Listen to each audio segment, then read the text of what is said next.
আসসালামু আলাইকুম, সবাই কেমন আছেন?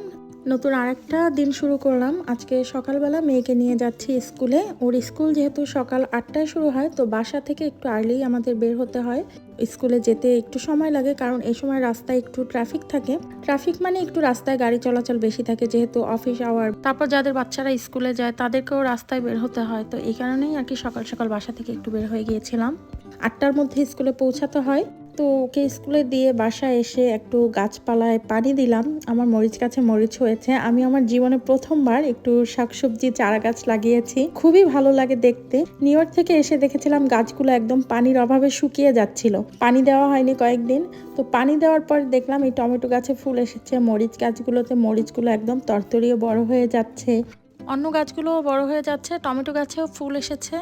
আসলে যত্ন করলেই না অনেক সুন্দর ফলন পাওয়া যায়। কিন্তু ওই যে আমার তো এই গাছে পানি দেওয়ার কথাই মনে থাকে না, মাত্র নতুন শুরু করলে যা হয় আর।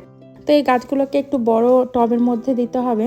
তবে এই গাছগুলোকে যখন দেখি আমার খুবই ভালো লাগে, মনে হয় যেন আমি আরও কিছু গাছ এনে লাগাই, আরও কিছু সবজি করি। আমি কয়েকদিন পরে যেয়ে আবার কিছু গাছ চারা, তারপর মাটি এগুলো কিনে আনবো।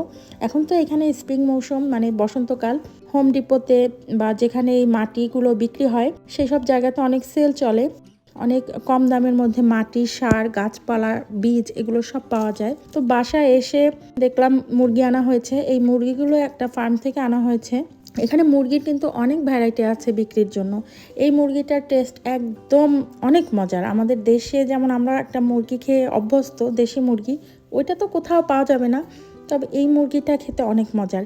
এখানে হার্ড চিকেন বলেও একটা চিকেন পাওয়া যায়, তো ওইটা খেতাম। কিন্তু এখন এই ফার্ম থেকে মুরগি এনে এটার একটা অন্যরকম টেস্ট, একটু দাম বেশি কিন্তু খেতে অনেক মজা লাগে। আবার একটু সাইজেও বড় হয়, দেখা যায় রান্না করলে একদম 2 দিন খুব সুন্দর মতো হয়ে যায়। তারপরে এই মুরগির সাথে যেমন গিলা, কলিজা সবই থাকে, চামড়াও থাকে, অনেকে চামড়া খেতে পছন্দ করে।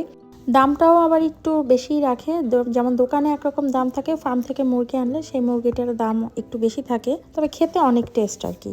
তবে দাম যেটাই হোক, খেতে অনেক মজার। এখানে তো মুরগির অনেক ভ্যারাইটি আছে বিক্রির জন্য।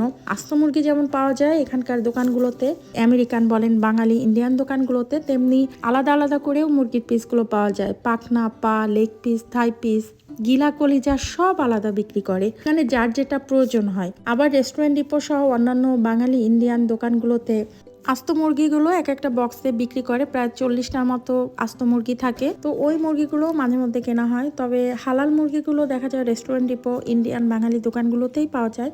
তো কস্টকো, স্যামস ক্লাব বা আমেরিকান দোকানগুলোতে যে মুরগিগুলো পাওয়া যায় সেগুলো আবার হালাল না, তো অনেকেই সেগুলো আমরা কিনি না। তো এখানে দেখা যায় ওই রকম বড় বড় যদি বক্স আনি রেস্টুরেন্ট ডিপো থেকে বা ইন্ডিয়ান গ্রোসারি স্টোরগুলো থেকে, ওইগুলো অনেক দিন যায়। কিন্তু ওই একই মুরগি তো আর ডেইলি খাওয়া যায় না, অন্যান্য খাবারও যেহেতু খাওয়া হয়।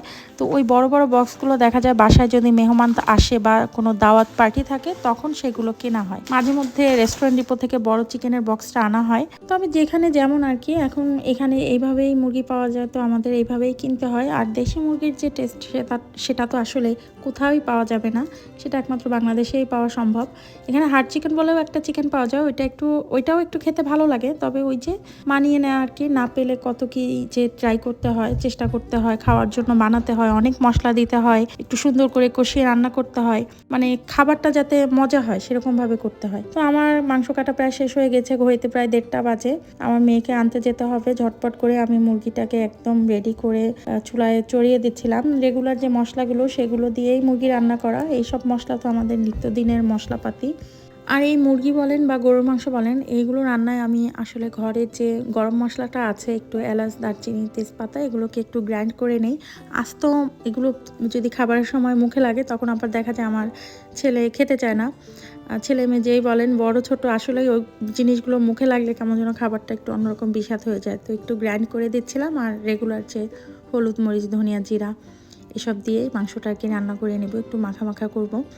তো দেখছেন অনেক পরিমাণে হয়ে গিয়েছে মাংসটা। মুরগিটার সাইজটা কিন্তু অনেক বড়ই ছিল, বেশ অনেকখানি মাংস হয়ে গিয়েছিল। আর এই যে পানি বের হয়েছিল মুরগি থেকে, এই পানিতেই দেখা যাবে অনেকখানি সিদ্ধ হয়ে যাবে। আজকে আর আলু দিব না, আজকে একদম মুনা মুনা করে রান্না করব। খেতে কিন্তু অনেক মজা হয় এই মুরগিটা। আর এখানকার ফার্মে তো গরু মুরগি অনেক কিছুই বিক্রি করে। আমরা মাঝে মধ্যে যে গরুর মাংসটাও ফার্ম থেকে কিনে আনি, মানে গরু জবাই দিয়ে কয়েকজনে মিলে ওখানে যে গরু জবাই দিয়ে তারপর সেখান থেকে মাংসটা আনা হয়। দোকান থেকেও যেমন কিছু কেনা হয়, তেমনি আবার ফার্ম থেকেও এরকম কিছু মুরগি অথবা গরুর মাংস যেটা থাকে সেগুলো কেনা হয়। এখানে দেখি অনেকেই আবার খাসির মাংসটাও কিন্তু ফার্ম থেকে জবাই করে আনে, একটু দামও কম পড়ে, তারপর কাটার ঝামেলা থাকে না, আর ফ্রেশ ফ্রেশ পাওয়া যায়। আমার মুরগিটা রান্না প্রায় শেষ হয়ে গিয়েছে, উপর থেকে একটু জিরার গুঁড়ি দিয়ে দিলাম।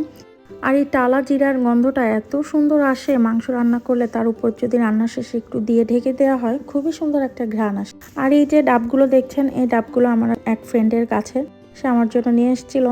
এই ডাবগুলোর ভেতরে এত পানি ছিল, ছোট ছোট ডাব কিন্তু পানিতে একদম ভর্তি ছিল।